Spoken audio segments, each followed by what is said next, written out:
You won't believe this, but nearly half of all sellers in Lakeland are dropping their prices right now. That's right, 40%. At first glance, it sounds like the market's in free fall, but here's the thing. Lakeland isn't crashing, not even close. So what's really going on? Well, it turns out this isn't about desperation, it's about strategy. Sellers are adjusting because buyers are being pickier than ever. With mortgage rates still high, folks aren't just jumping on any old listing.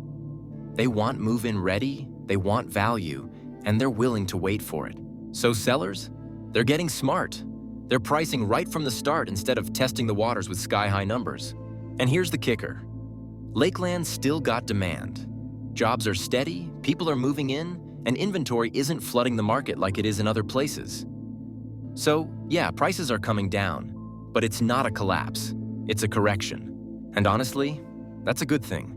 It means the market's healthy, just a little more realistic. So if you're thinking of buying or selling, don't panic. This isn't a crash. It's just Lakeland finding its balance. So here's what's happening with all this extra inventory piling up.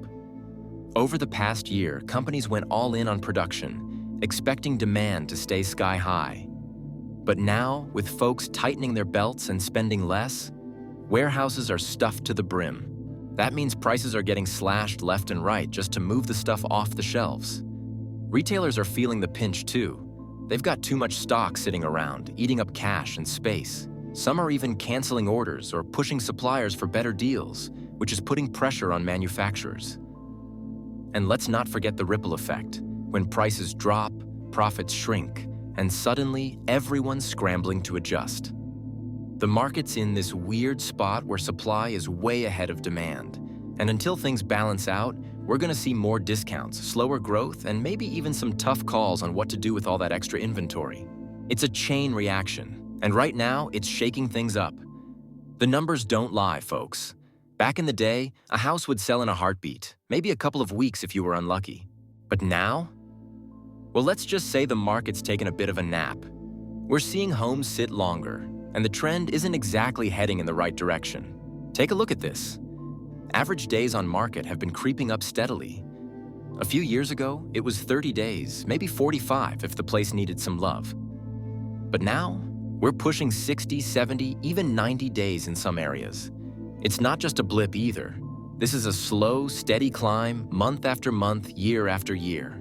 What's behind it?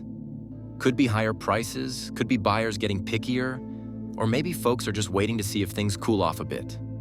Whatever the reason, one thing's clear. Selling a home isn't as quick as it used to be. And if you're thinking of listing yours, you might want to settle in for the long haul. So here's the thing. Mortgage rates just crossed 6.5%. And yeah, that's a big deal. For a lot of folks, this isn't just some number on a screen. It's the difference between buying that dream home or watching it slip away. Think about it. A year ago, rates were half that. Now, suddenly your monthly payment's way higher and that extra bedroom or backyard you wanted might have to wait. It's not just buyers feeling the pinch either. Sellers are sweating too because fewer people can afford what they're asking. And renters? They're stuck paying sky-high prices because buying's out of reach. The whole market's in this weird holding pattern, like everyone's waiting for rates to drop, but no one knows when or if that'll happen. The kicker? This isn't just about money. It's about plans. Weddings, kids, moving closer to family, all on hold because the math doesn't work anymore. And that's the real shock. How fast everything changed and how long it might take to bounce back. You know, it's not just the price of bread or gas that's got folks sweating these days. It's the roof over their heads, literally. Homeowners are getting hit with property insurance bills that look more like mortgage payments. Take Sarah, for instance. She's lived in her little house in Florida for 20 years, never missed a payment, and now her insurance just jumped another 40%. 40! And she's not alone. Across the country, people are opening their mail to find premiums that make their stomachs drop. It's not just the hurricanes or the wildfires, though those sure don't help. Insurance companies are pulling out of entire states, leaving folks scrambling to find coverage at any price. And when they do find it, the deductibles are so high you'd have to lose half your house before the policy even kicks in. So what's the point? People are stuck between a rock and a hard place Pay through the nose or risk everything. And let's be real, nobody should have to choose between groceries and keeping their home insured. But here we are. Institutional investors are pulling back, and they're doing it fast. When the market starts looking shaky, these big players don't just sit around, they act. They've got teams analyzing every angle, and if the numbers don't add up, they start selling.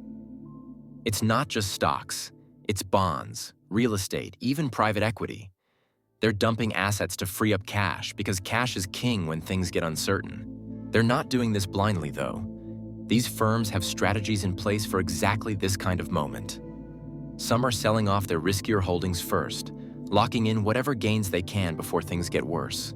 Others are rebalancing their portfolios, shifting into safer bets like government bonds or gold.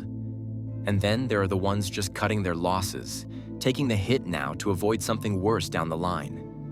The thing is, when institutions start liquidating, it sends a signal.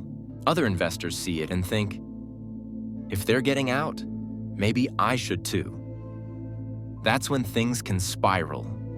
Prices drop, confidence shakes, and suddenly, everyone's rushing for the exits. It's not panic. Well, not always, but it's definitely a domino effect. And once it starts, it's hard to stop. The city council just dropped a bombshell on developers with a 50% hike in impact fees.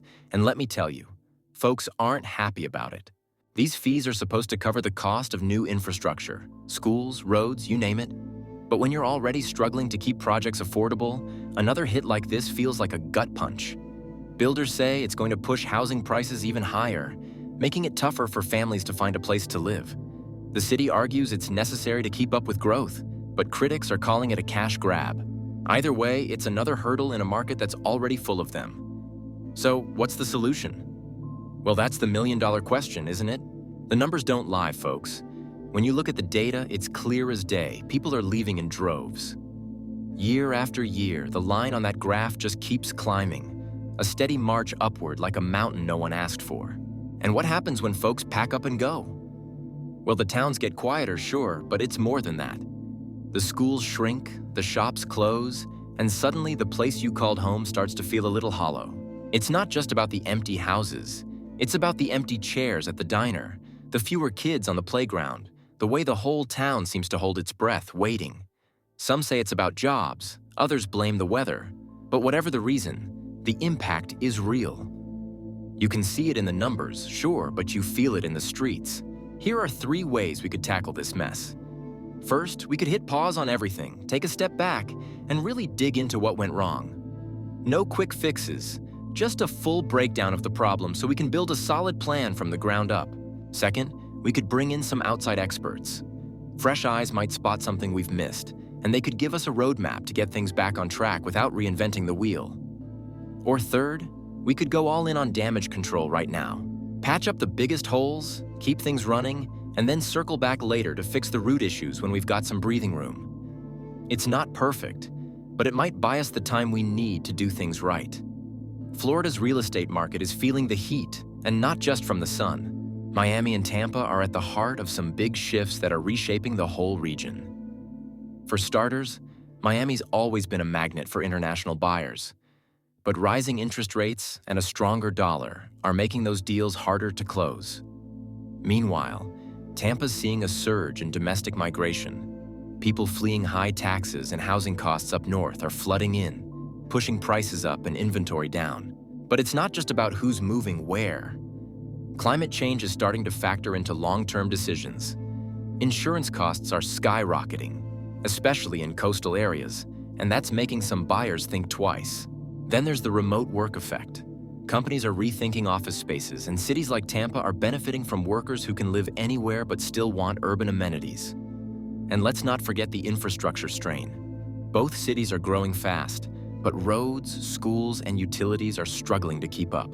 It's a balancing act. Opportunities knocking, but the challenges are stacking up right alongside it. The housing market's in free fall, and if we don't act fast, the ripple effects could drag the entire economy down with it.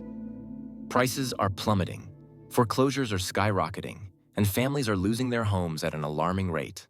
Banks are drowning in bad loans, credit's drying up, and small businesses that depend on local spending are feeling the squeeze. This isn't just a housing problem. It's a full-blown crisis that could spiral into something much worse if we don't step in now. The longer we wait, the harder it'll be to dig ourselves out. We need bold solutions, and we need them yesterday. The clock's ticking, and every second counts.